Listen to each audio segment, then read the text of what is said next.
Here at the Orion Way, we'd like to highlight the good things that men and boys do in the world. We call it Boys Will Be Boys.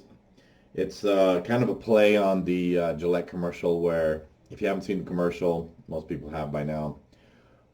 If you're not in the loop, there's a commercial where it kind of shows boys like kind of doing some bad things where they're being aggressive or beating other kids up, and a lot of the other men are standing around going, boys will be boys. And I don't know about you fellas, but I am really, really done with males just being blamed for everything bad in society, and also kind of the narrative that boys are just bad, and that males are bad just by virtue of being male. And so we like to highlight positive things that men and boys do in the world, and we call it Boys Will Be Boys. That segment shows up on our podcast, but you can help us out by highlighting good stories of males doing awesome things and using the hashtag Boys Will Be Boys. Now, this story is one that I saw last night, and I had to do a video on it. This is going to be a kind of a Boys Will Be Boys video here. I was just really, really impacted by what happened in this video. And if you haven't seen this story, it's really good. Basically, this coach at the school saves this kid's life. I'm not going to spend a whole lot of time talking about it right now. I'm just going to show part of this video. Apologize if the audio sucks. I'm not video production expert. So let's watch some of this. It's not very long. The ingredients are a recipe for disaster. A gunman, a school hallway, and students fleeing for their lives. Possibly going to be an active shooter in Oak Park Ridge High School. Need more cars. Except this story doesn't end in tragedy. It ends with a heartfelt hug. Obviously, he broke down, and I just wanted to let him know that I was there for him. In May, then 18-year-old Angel Granados Diaz brought a shotgun to his Oregon high school, concealed under a garment bag. Minutes later, sports coach Keenan Lowe, also a security guard, went to check on Granados Diaz, not knowing that he was armed. In a fraction of a second, I analyzed everything really fast. I saw the look in his face, look in his eyes, looked at the gun.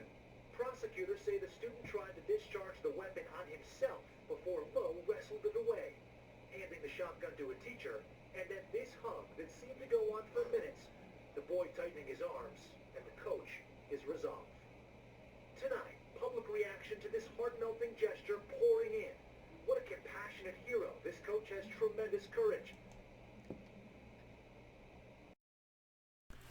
So here we have a situation where obviously a kid took a shotgun to the school. Now, if you keep watching the video, the police reported that the shotgun only had one round in it. And you do the math. What do you do with one shotgun round when you take it to school? This kid obviously was planning on turning the gun on himself at the school. And what this kid really, really needed in his life was to be noticed. He needed some compassion, and he needed to be cared about.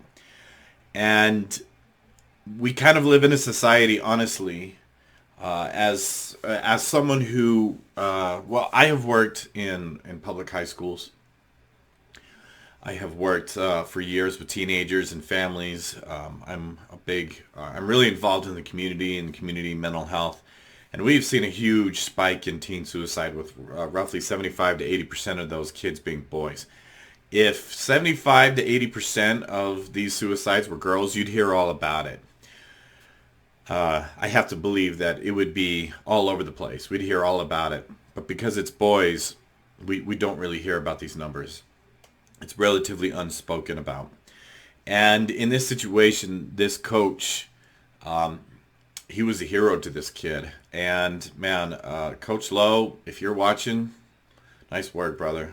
Thank you for showing compassion to these kids, or to this kid, and saving his life. For this kid who took the shotgun to school, I hope and like to believe that this was a life-changing moment for him.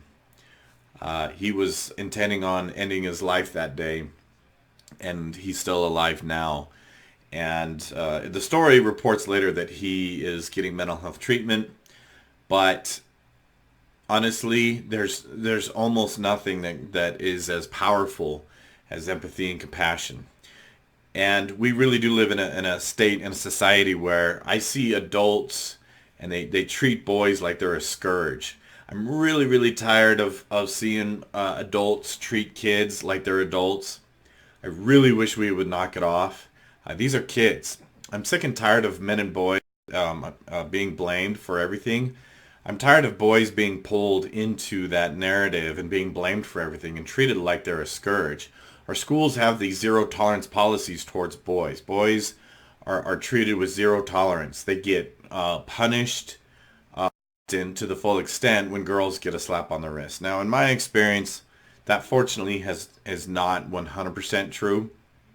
I have seen school administrators treat boys with a lot of compassion, a lot of understanding, and giving them a chance. I've worked with some amazing school staff that look at kids and see kids instead of looking at, or look at boys and see kids instead of looking at boys and seeing, criminals or rapists or whatever it is that these narratives kind of have for us today. So.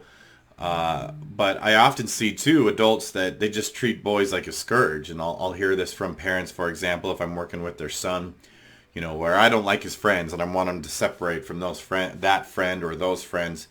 And you don't want your kid to be treated that way. You don't want your kid to be treated as that kid that parents don't want him to be around.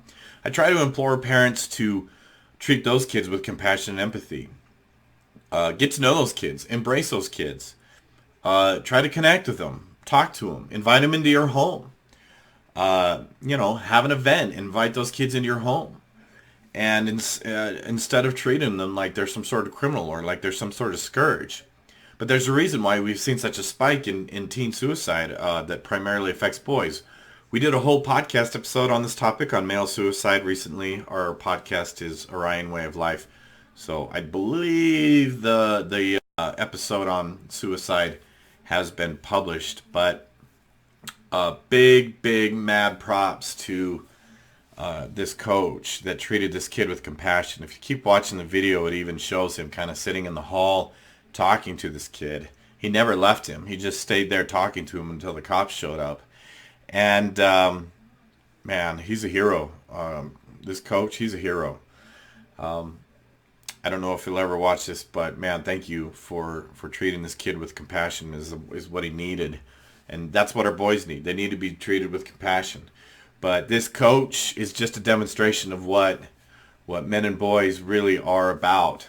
Having compassion, being able to face danger and have the compassion stance in the situation. And so from me to everybody else that might be watching this, to just a personal challenge. Try to treat boys like they're good, man. If you treat kids like they're punks and delinquents and that they're criminals and rapists, that's how they're going to act.